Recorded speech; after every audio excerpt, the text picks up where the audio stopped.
आप एक जमीन के मालिक हैं, तो क्या आप उसे जिसे मर्जी चाहें बेचने का पूरा हक रखते हैं? ये सवाल सुनने में जितना सीधा सा लगता है, इसका जवाब उतना ही पेचीदा है। 1905 में पंजाब में एक कानून था जिसने इसी बुनियादी सवाल पर एक ऐसी गुत्थी डाल दी कि मालिक के अपने अधिकार और समाज की भलाई आमने सामने आ खड़े हुए। तो चलिए आज इसी पंजाब प्रीएम्पशन एक्ट की दिलचस्प दुनिया में चलते हैं।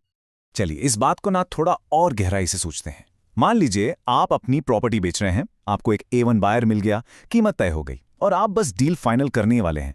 पर तभी आपको पता चले कि एक कानून आपको रोक रहा है। वो कहता है, रुकिए, पहले आपको अपने पड़ोसी या अपने टेनेंट से पूछना पड़ेगा। अजीब है ना? लेकिन इस कानून की पूरी बुनियाद इसी एक विचार पर टिकी थी।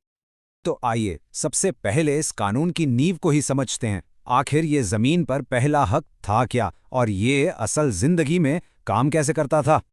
इस पूरे कानून का सेंटर पॉइंट था एक ही कॉन्सेप्ट, प्रीएम्पशन, जिसे हम हक़-ए-शुफ़ा भी कहते हैं। बिल्कुल आसान भाषा में इसका मतलब है फर्स्ट राइट ऑफ रिफ्यूज़ल, यानी किसी भी प्रॉपर्टी को बाहरी आदमी को बेचने से पहले कुछ खास लोगों को उसे खरीदने का कानूनी तौर पर पहला मौका मिलना चाहिए। तो ये काम कैसे करता था? देखिए, इसका प्रोसेस ही सबसे दिलचस्प है। एक जमीन मालिक के लिए अपनी प्रॉपर्टी बेचने का फैसला करना, वो तो बस पहला कदम था। वो सीधे खुले बाजार में नहीं जा सकता था, बिल्कुल नहीं। कानूनन उसकी जिम्मेदारी थी कि वो पहले उस प्रॉपर्टी को एक खास ऑर्डर में लोगों को ऑफर करे। सबसे पहले उस जमीन पर काम करने वाले काश्तकार, फिर नज़दीकी रिश्तेदार और उसके बाद पड़ोसी। कोई बाहरी खरीदार पिक्चर में तभी आ सकता था जब ये सभी लोग साफ साफ मना कर दें, तब जाकर। अब सवाल उठता है कि ऐसा कानून बनाया ही क्यों गया? मालिक के हाथ इस तरह बांधने की जरूरत क्या थी? इसके पीछे का मकसद सौदे को मुश्किल बनाना बिल्कुल नहीं था, बल्कि एक ढाल की तरह काम करना था। यह समाज को बचाने की एक कोशिश थी। इसके पीछे की सोच ये थी कि जमीन को अजनबियों के हाथ में जाने से रोका जाए। ये माना जाता था कि इससे गांव का जो आपसी भाईचारा है, जो सामाजिक ताना बाना है, वो बचा रहेगा। इसने टेनेंट्स को नए अनजान जमींदारों से बचाया और जो स्थानीय रीति रिवाज थे उन्हें भी जिंदा रखा। मतलब मकसद ये था कि जमीन, खासकर खेती की जमीन, उन्हीं लोगों के पास रहे जिनका उससे सीधा गहरा लगाव हो।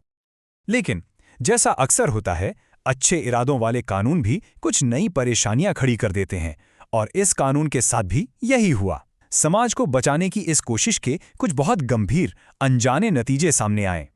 और इन नतीजों का असर बहुत गहरा था। एक तो प्रॉपर्टी के सौदे महीनों, कभी कभी तो सालों तक के लिए लटक जाते थे। जरा सोचिए, अगर दो अलग अलग रिश्तेदार एक ही जमीन पर अपना पहला हक जता दें, बस यहीं से लंबे और पेचीदा कानूनी झगड़ों की शुरुआत हो जाती थी। और इससे भी बड़ी बात, इसने जमीन मालिक की आज़ादी छीन ली। वो कानूनी तौर पर उस इंसान को अपनी जमीन नहीं बेच सकता था जो उसे सबसे ज्यादा कीमत देने को तैयार हो। और यही बात हमें इस पूरे कानून के सबसे बुनियादी टकराव पर ले आती है। एक तरफ मालिक का हक और दूसरी तरफ पड़ोसी या समाज का। ये एक तरह से तराजू के दो पलड़ों जैसा था, है ना? एक तरफ था समाज का भला, कम्युनिटी की सुरक्षा, टेनेंट्स की हिफाजत और रिवाजों को बचाना। लेकिन दूसरी तरफ थी एक इंडिविजुअल की आज़ादी, अपनी प्रॉपर्टी को जल्दी बेचने, कानूनी झगड़ों से बचने और उसकी बेहतर से बेहतर कीमत हासिल करने का हक। और आखिर में पूरी बहस इसी एक कशमकश पर आकर टिक जाती है। एक व्यक्ति के अधिकार जरूरी हैं या पूरे समाज का हित?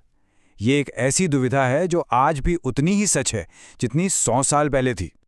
और बस यही हमें हमारे आखिरी हिस्से पर लाता है, एक सवाल के साथ जिसे हम आपके लिए छोड़ जाएंगे।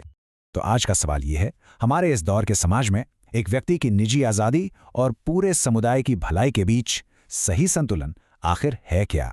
इस पे सोचिएगा जरूर। इस विश्लेषण में मेरे साथ जुड़ने के लिए शुक्रिया। मिलते हैं अगले एपिसोड में।